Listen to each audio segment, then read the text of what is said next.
JM Soluciones Legales, elevando el estándar del derecho. Con la llegada del Código Orgánico General de Procesos, el COGEP, se buscó unificar y modernizar el sistema judicial en Ecuador, pero, como suele suceder con los grandes cambios, surgió una grieta, una duda fundamental que empezó a generar una fricción sistémica. Y esa pregunta era en apariencia sencilla. Al momento de resolver las excepciones previas, ¿cuál es la vía correcta? ¿Un auto o una sentencia? De la respuesta a esta pregunta dependía y depende la predictibilidad de todo el sistema. Para analizar a fondo este punto crítico, vamos a seguir una hoja de ruta muy clara. Primero, definiremos el problema de la incertidumbre. Luego, exploraremos el rol histórico de la audiencia como un eje depurador.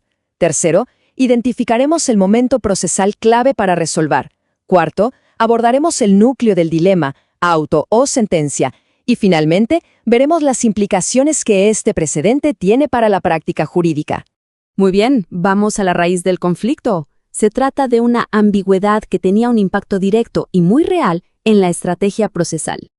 A ver, el artículo 153 del COGEP nos da el catálogo de excepciones previas. Hasta ahí, todo claro.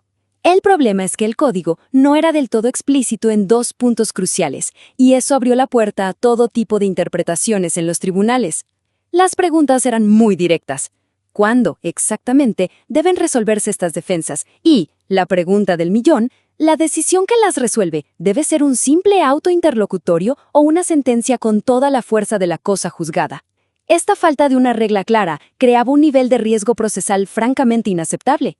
Entonces, para resolver este vacío, la Corte Nacional de Justicia hizo algo muy inteligente. En lugar de simplemente imponer una nueva regla, acudió a la doctrina, a la historia misma del derecho procesal, para redescubrir la verdadera función de la audiencia preliminar. Esta idea de tener una fase inicial para limpiar el proceso no es para nada nueva. De hecho, sus raíces se remontan hasta 1895, a la reforma austriaca de Franz Klein, que ya buscaba preparar el terreno para el juicio principal. La idea evolucionó y fue perfeccionada, por ejemplo, en el derecho portugués de 1926 con la figura del despacho saneador. Lo que hizo la Corte Nacional en 2017 con su Resolución 12 fue, en esencia, conectar el sistema ecuatoriano con esta valiosa tradición doctrinal. ¿Y qué es exactamente este despacho saneador? Pensemos en él como un control de calidad del proceso. Es una intervención del juez, temprana y decisiva, con un único fin: detectar y corregir cualquier defecto, cualquier vicio procesal que pudiera, más adelante, anular un juicio o impedir una decisión de fondo. Es un filtro. Y el principio detrás de todo esto es la eficiencia, la economía procesal. La doctrina de Klein es clarísima. ¿Para qué invertir tiempo y recursos en un juicio que tiene un defecto de fábrica? Es mucho más lógico resolver los problemas de forma al inicio, para así asegurar que el sistema se enfoque solo en aquellas controversias que de verdad pueden llegar a una sentencia válida. Bien, con esta base doctrinal ya establecida, la primera pregunta que debía responder la Corte era: ¿cuándo exactamente debe aplicarse este filtro depurador? Y aquí la resolución 12.217 es categórica. No deja lugar a interpretaciones. Hay una sola oportunidad para proponer las excepciones, en la contestación a la demanda. Y por otro lado, el juez tiene una obligación ineludible: resolverlas absolutamente todas en la primera fase del proceso oral, ya sea la audiencia preliminar o la primera fase de la audiencia única. Queda prohibido dejar su análisis para la sentencia. El saneamiento se hace al principio. Y ahora sí, llegamos al núcleo técnico del asunto. La distinción que finalmente zanjó el debate y que todo litigante debe manejar a la perfección.